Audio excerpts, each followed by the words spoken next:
everyone. So good to see you all. My name is Kaylee George. I'm a manager of arts education programs here at the Pittsburgh Cultural Trust. I use she, her pronouns. I'm a tall white woman with short brown hair, and I'm wearing a blue Penguins polo shirt and some gray pants and gray shoes. I am happy to welcome you all to the Trust Arts Education Center. Thank you all for joining us for Creative Conversations, where you get the inside scoop on the PNC Broadway and Pittsburgh series. I am very pleased to introduce to you our host for tonight's Creative Conversation, Daniel Johnson. Hello, how's everybody doing out there? That's good. And I'm wearing a blue dress shirt here, and I have a snazzy looking vest with a blue tie. The vest is gray pants. Okay? And we have our guest here, Kelsey Venter and Daniel Robert Sullivan. Okay, you guys can introduce yourselves and part of the show. Well, thanks. I'm Daniel, and for those just listening, late 40s white male with white hair and a blue sports coat. I am an understudy for the father character in Dear Evan Hansen, Larry Murphy. Hello, I'm Kelsey. I'm a average height, frizzy-haired, freckled white woman in her late 30s in a green shirt. I cover the two mothers, Heidi Hansen and Cynthia Murphy, and I'm the dance captain for the production. All right, thank you. Hey, let me tell you something. I saw the show. The show was phenomenal. I seen it with my my 8th grade daughter. She loved it as well. You know, it was a very strategic show. The way that it was planned, the way that you guys have all the lighting and all that stuff set up, and the interaction. Could you go a little bit more into that? I know for like future interest, there's a really interesting TED Talk that the lighting designer of Dear Evan Hansen does. It's worth a look and a listen to. But when I first saw the show, one of the things that really struck me about the production was the lighting, because it's so specific and unique, I think, in theater terms. They use a lot of side lighting, which is more often seen in dance. And part of the reason for using a lot of side lighting rather than just front light was to be able to isolate the action and allow for there to be darkness at the back of the house so you can see the projections. So much of the play feels very, very intimate and very isolated, just in terms of the lighting. I'll follow up on that. For the performers in the room, one of the things about side lighting that makes it so different is all of the scene work is never like this, like we are now, like you've normally been trained to do scene work, intimate, stage right, stage left. Yeah. No, we go upstage, downstage of each other so that the side light can hit my face and the side light can hit her face. Yeah. It's a lovely little twist that the tech impacts the performers. Yeah. So look for that. Yeah. And also fun, like, tidbit for actors too. Because of the side lighting, there are lots of scenes that are two people where you can't really see your scene partner's face so well because you're staring into the light. So there's a lot of like trust. Like, you're with me, right? We're here. We're together. We're doing this. Yes. But it's a unique challenge. Yeah. The intimacy. Mm-hmm. As long as we're riffing on that, let me give you a fun tidbit. Again, a lot for the performers in the room, but our director, Michael Greif, who's very famous and very, very good, said something quite unique in the beginning of the rehearsal process that I'll never forget. And it was, this is one of those shows we don't play to the back of the house. We play to the front row. Mm-hmm. So everything is very purposefully intimate, purposefully small. That's very different than a lot of shows. I've certainly been in a number of shows where they say, play to back there, get your head up. Let me see, let the back, no, not this show. This is different. Yeah. Whether you like that or not, that's up to you to judge, but it is what we're going for. Yeah. So just thinking of the Benedum Stadium right here, would it be any different than like some? Is it bigger than most, or? It's certainly beautiful. Okay. We've played a lot of beautiful houses, but I think this is definitely one of the loveliest. Yeah, it's gorgeous. In terms of size, we've played sort of all over sizes, I guess, now. Yeah, it's all the roadhouses around the country are 2,000 to 4,000 seats. So I'm assuming it looks like it's in that range, and so I think it's pretty typical. It's a Yeah. typical size house for us. Okay. Yeah. So going into preparation for the show, would you be here like a couple days ahead of time, or is it a week ahead of time, or is it just? The touring life, Daniel. The touring life. We got here on Monday. Today's Thursday? What's today? I don't know. We got here on Monday, so that like the general touring schedule will be Monday is a travel day. So our crew will leave at 8 a.m., fly or drive to the next city. The actors and other company members will usually leave us several hours later, fly, travel to the next city. Monday evening, the crew loads in from about 4 until 10 p.m., has a dinner break. The following day, they come in at 8 and load in the rest of the show, like build the set, essentially. We come in around 5:30 Tuesday night, see where the dressing rooms are, where are we gonna go, what does the stage look like. Then we do a sound check to make sure that audio has everything they need, lights are working, everything's going on, and then we open, have a show that night, run for the week. Sunday evening, as the second show is happening, the crew is slowly loading out any prop or set piece that is no longer used. They'll put it away, and then the play ends, and they break the set down and finish about 6 a.m. and Do it start all again in the next city. Yep. So Yep. we were just in South Bend, Indiana, I think, on Sunday night. Yep. And between Sunday night and Tuesday night, the whole package got Yeah. here. It's really remarkable, and it's Yeah. not something we have to worry about. It's just the No, magic it is. of our crew. Yeah. To give you some semblance of what that looks like, we're a 7+1 truck show, which Yeah. means all of our pieces, our lighting, our costumes, everything fits in 7 giant trucks. Like Plus semis. Semi-trucks, yeah, big trucks. And one advanced truck has other stuff, and it will sort of get a head start on the rest of the folks. So 7+1, they call that. And more information to give you a scale, like Hamilton, I think, does 11+1. Yeah. Um, Lion King was like 20 something. Lion King's 20-something, yeah, They got all kinds of ridiculous. sets and costumes though. We just got some panels. Yeah, so we're definitely the more intimate of the big musicals that come through, and purposefully so. Oh, that's pretty big. So what was your inspiration to pursue, like this performance? Go. Oh, excuse me. Again, like I'm speaking to the performers in the room because you're my heart, but it's something I've wanted to do my entire life, ever since the 5th grade, when Mrs. King first taught me how to play guitar, then said, "I think you can sing. I'm going to put you in my musical," and cast me as Colonel Cuddly. And if you'll indulge me, I'm going to speak to you the first line I ever spoke on a stage in the 5th grade. It went like this. I'm Colonel Cuddly, at your service, dolls. As you may know, we colonels know a lot. Thank you. That's new. It was That's about new a story to me. bunch of dolls in a toy shop. That's what the musical was. Oh my gosh. My first play, I played a doll. Really? Yeah. Oh, this is good. I know. We never talk about that. Go for it. No, it's not as good a story as yours.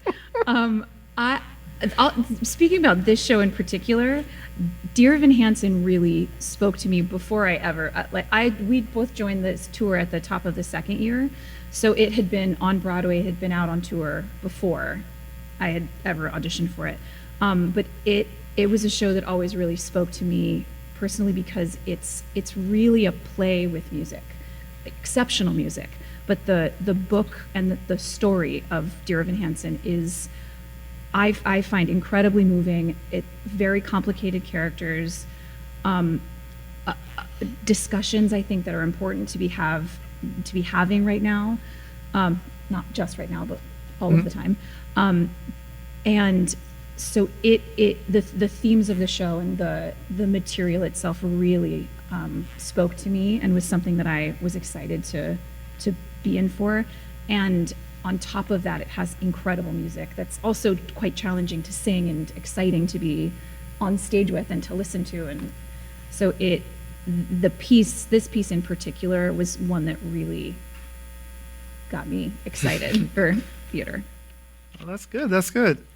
What I would have to say from just viewing the show, like all of the actors out there, phenomenal singers, phenomenal performers when it comes to the music, and they definitely knew all of the steps.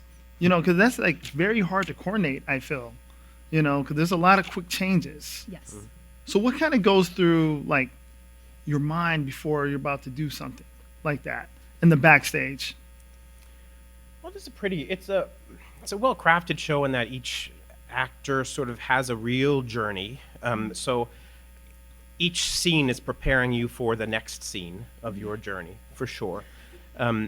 And beyond that, what I would say the emotional tracking of the show, the physical tracking of the show is often handled by our awesome dance captain who has notes galore and who has memorized every precise thing about the entire show. And perhaps I'll let her speak to that. Oh Lord, yeah. This is one who's very good at her job. I will say this. The backstage tracking and the onstage tracking is wild to watch, because particularly as we were talking about with the lights earlier, the first time that a new cover or someone goes on for a new track, we had this. Now everybody, we've been on ages and ages, so don't really do it anymore. But for quite a long time, we used to run one of the opening numbers, Waving Through a Window, just the tail end of it, because that's one of the bigger movement bits in the play, and the lights are crazy. You just, like, as soon as you walk on stage, you are completely disoriented.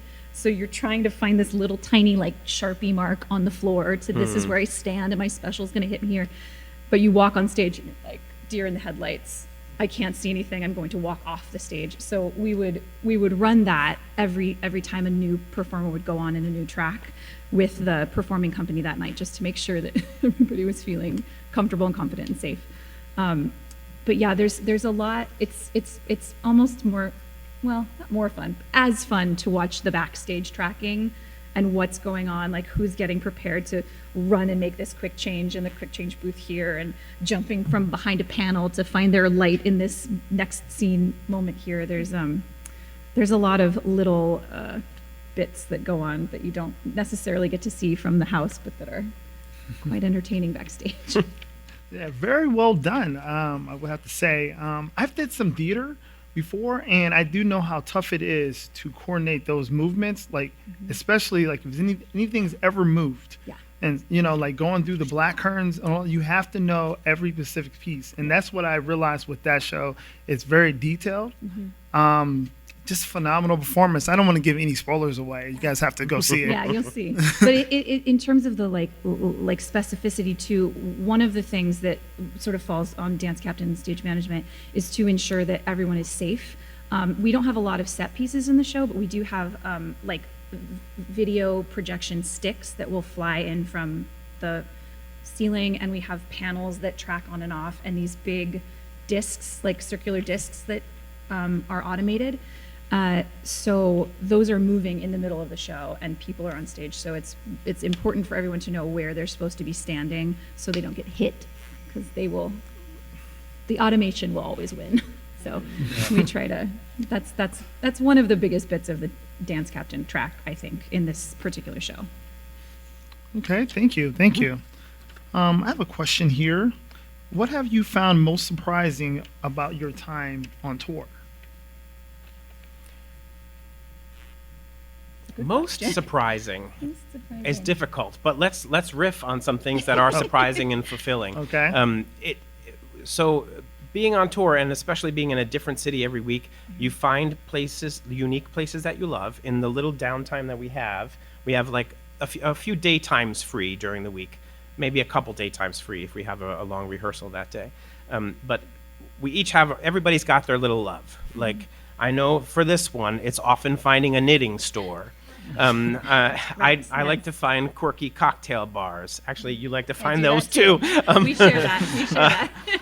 And I find that being on the road, being away from home, one of the sort of the bits of solace for me is writing. I write a lot, so I must fill my time. I must, because we're each kind of alone out here, you know, far away from home for years at a time. And I've been touring for a very long time, so it's living out of a suitcase for years, living in a hotel room for years, not for a weekend. So the solace for me is just filling my time with things that I feel good about, and for me that means writing, or if it's nighttime, finding a cocktail bar. Yeah, I think one of the more surprising things that I have found from my touring experience, this is the first show that I've ever toured with, was kind of finding new cities that I were like unexpectedly wonderful. That's been sort of a fun, surprising aspect of touring. I sort of knew that I would like the travel. I knew that I would like discovering little bits of the places that we're going, but I have been like very pleasantly surprised by several of the cities that we visited. Let's do that fun game where we say, what city is unexpectedly delicious? I really liked Knoxville. Ah, cool. That one kind of like charmed me. Yeah. I was really charmed by Knoxville. My answer always to that for years has been Detroit and Tulsa. Oh. But I'm adding Lubbock, Texas to the list because I really enjoyed Lubbock. Oh, yeah. Prairie dogs. Yes, prairie dogs. Prairie dogs. and buffalo. Yeah. Yeah. Oh, yeah. That was great. So it's fun. Like places you don't, I shouldn't say places you don't think of going, but places I hadn't like thought of spending time in before. I'd never thought of spending time in Lubbock, Texas. I don't have people there, but work brought me there, and wow, what a delight. Yeah. Now I love it. Yeah, it was a delight. So, have you been to Pittsburgh before? No, I'm really enjoying it though. This is like I feel like I really respond to like greenery and scenery, and so coming in from the airport to like into the city to the hotel was like bridges and water. It's beautiful. So I'm excited to explore. I've passed through a few times. Yeah, not for work though. Always for pleasure. Oh, okay. Are you a Pittsburgh fan or? Oh yeah, for sure. Okay. It's a great city. Okay. But you all know that. Yeah. Yeah, it's really huge. Okay. Let's see here. So if you could choose one thing, what would you hope the audience gets out of the show? Oh. I think the purpose of the show is to help people connect. So I will get behind that statement. You probably know generally the plot. Of course, I'm not going to speak it aloud for those of you who don't, but you'll experience what happens to people when there's a lack of connection. You'll experience that a lot in this show, the lack of connection. But ultimately, it offers some solutions to how to connect. And that is perhaps the mission, in fact. Yeah. I think you come out feeling good and hopefully connected to even like the people near you, you know? Let's build those bridges together. That's the mission of the show. Yeah, I wholeheartedly agree. I feel like connection and communication are such big themes within the play, and you're watching people fight so hard and often fail to like make these connections and build these bridges, and it's not. I think the other thing that I really enjoy about the show, as a bit of a realist, is that it's not a happy ending, but it is a hopeful ending, and I think I find a lot of hope and pleasure from that kind of a story, because it feels real. Real. That's a great way it to put it. feels real. Real. Yeah, that is a great way to put it. That's what I got from the show, from seeing like how it did like touch on the realness of real life, right? Because it just seems like you can connect with it, and I love the way that the scenario and everything went. You know, you would have to see it. I don't want to give any spoilers away, but it really spoke to me in that way, because I worked with people from all walks of life, and I believe that you touched all those kind of dynamics, whether it was family, whether it was going into the cousin, the friends, and the high school dynamic there. I'm like, yeah, that's true. That's real, how they engage with one another. Yeah. So, great job. Yeah. Great job on that. It's nice in that a show with this kind of content can be commercially successful. That's very different. It's and very unusual. And the fact that it was created in sort of the classic golden age way with songwriter, lyricist, and book writer, 3 separate people, which isn't the thing nowadays. And from new material, And like and not brand from new, an right. existing source. Not an adaptation of something, Yeah. but a wholly original story created by 3 different people in the classic way. That's kind of interesting because so many of the hip writers these days are doing it all themselves. You know? Lynn, you know what I mean, though. That's a genius right there. But it's a newer style of writing to have ownership over it all, rather than, hey, let's 3 of us come up with this vision together. And that's the golden age way of doing it. So it's lucky that we have modern day content, original story, created in the classic way, and it can actually be commercially successful and mean something. Yeah. Oh boy, Yeah. we're lucky. Yeah.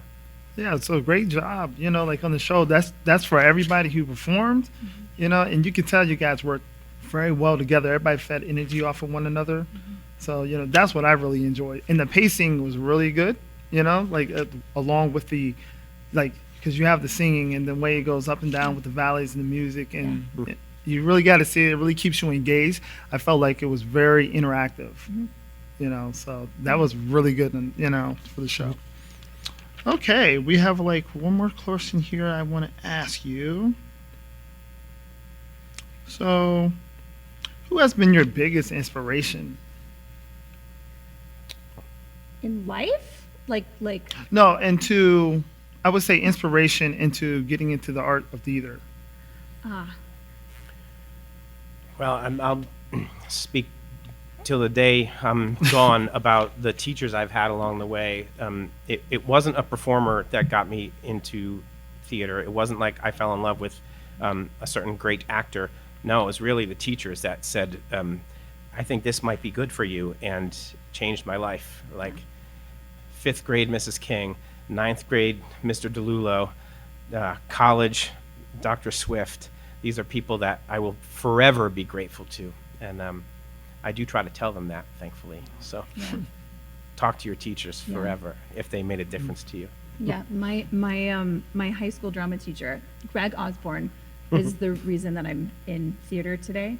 And my tidbit story is we played my hometown of San Diego just before the pandemic, and I'm a cover, so I don't generally have scheduled performances, so I don't go on. I don't know when I'm going on. So it was our last day in San Diego. I got a call at our dinner break that like you're going on for Heidi for the closing show, and I called my parents and my friend. I had a whole list of people like it's happening, and but my high school drama teacher came out and was having dinner and dropped everything and came and saw me, and so he got like on the Civic Theater stage in San Diego. He took me to see plays too, and I got to play Heidi Hansen. So he was there after the show, and that was like probably one of the best. That was one of the best ones. See, I like hearing that because, you know, it is those people that's in your life, like teachers. Yep. Like, you know, and those little things that you will say along to get you along, you be like, oh, that was so big that they said that. They never know how you influence someone in their life. So Yeah. that's great. Yeah. I want to give the audience a time to have a question. Anybody have any questions for these people here? Well, I have a question to start us off. Yes. You play both the moms. You sing both parts for anybody have a map. I do. How do you learn both of them? And Yeah. what do you do to keep those straight? It definitely it takes a particular kind of brain. It's a lot of like compartmentalization. I find it helpful learning the physical blocking. Like one mother is on stage left and the other mother is on stage right. So when I'm standing on stage right, I'm singing the higher harmony. When I'm on stage left, I'm singing the lower harmony. Sometimes I'm doing them both. But it's just sort of a matter of trying to keep each woman as a role. I've covered a lot in my career, so I've done shows where I'm covering 3 women who are all singing 3-part harmony in the same show, same song, same choreography, just in different positions. So this one is a little easier because it's mostly just like scenes. Most, two women, and they only interact really in 2 scenes together. So they're fairly separate for most of the show, but that has been helpful. But colored highlighters, 2 different scripts, a lot of that. What was the audition process like? Excellent question. Yeah. Generally, for this size show, one is invited to Tell let's your start. story. You've Yeah, got a good one. I'll go there, but let's give like Okay, picture. like normal, yeah. Generally speaking, there are all kinds of exceptions to this, but we'll say generally speaking, most everybody has an agent, and that means when a role is available, the creative team will tell the casting director will put the word out to agents, and the agents will submit ideas, and the casting director will say, from these 500 people that we got, we're going to audition 100 of them. And then we go in, if we're one of those 100, and we usually sing 1 or 2 songs and have 2 or 3 scenes to do, all of which will be from the show. So you're generally not going in singing your own music or your own standard audition pieces, but rather material from the show that you've been given. You'll do that for a small group of people in the audition room once, and if you get a call back, there'll be a couple more people in the room a few weeks later. And then if you get what they call a work session, you'll be invited to actually receive some direction on your work, see if you can work together. So now you've seen this team 3 times. And then generally, if you do well in that work session where they're actually physically working with you and making things better and making adjustments, generally, 4th time would be the final audition where the entire creative team is there, all the important people are in the room. You do all the same material again. And generally, those are 4 visits. There's lots of exceptions. Sometimes it's a lot more. Sometimes it's even less if there's an emergency situation. What I like about this production, which is unique, is that they're really nice about it. They're really nice about it. Yeah. And I've certainly auditioned for lots of things where they're not as nice. Here's my story about how nice they are. Oftentimes the casting directors will make you just go through a lot of things to get a job. But like 4 visits is okay, that's an industry standard, but like 13 visits, 14 visits. I did Jersey Boys for a long time. It was 14 overall, and that was, I was grateful for the job and I stayed with it for 7 years, but 14 visits to do the same material. Come on, if I can do it or I can't, like it's one or the other. This team, different. They videotaped everything. I went in when the tour was first launching, I went in for the understudy. They'd already cast the dad and they were looking for an understudy. I got to the finals, that 4th visit, and they said, it's not you. We're so sorry. We like you, but it's not you. And I was like, oh, okay. Like, I'm bummed. I wanted the job, but it wasn't me. So I went away, and they hired this other guy, John, who you'll see on stage tonight. A year goes by, and the show's been out on the road for a year. And one night, I got this random call from my agent at like 7 p.m. So after work hours. It wasn't work hours. Late at night. This is unusual. I said, okay, something's going on. What is it? She said, you're not going to believe this, but Dear Evan Hansen just called and asked if you want to come on the road. They're just offering you the job. A full year had gone by. They just remembered me, looked at whatever videos they had, and offered it to me without having me come back in again. And that's an example of like a team being just kind to a performer. And it's unfortunately unusual. Mm-hmm. But a year went by, I'd forgotten about it. I said, oh, I'm never going to be in Dear Evan Hansen. Oh, well. And then sure enough, it happened. I was so grateful. Yeah. It was like a really happy night. Yeah. And now it's 4 years later. Yeah. Yeah. That was a long-winded story. I'm sorry. Oh, no, that's an incredible story. I think a lot of people need to hear that because a lot of things happen like that in life, especially when it comes to the auditioning. Yeah. And so, I have my own stories, but that was an incredible story there, and that's how it goes. So Yeah. It's pretty close to our time here, and I want to thank everybody for coming out.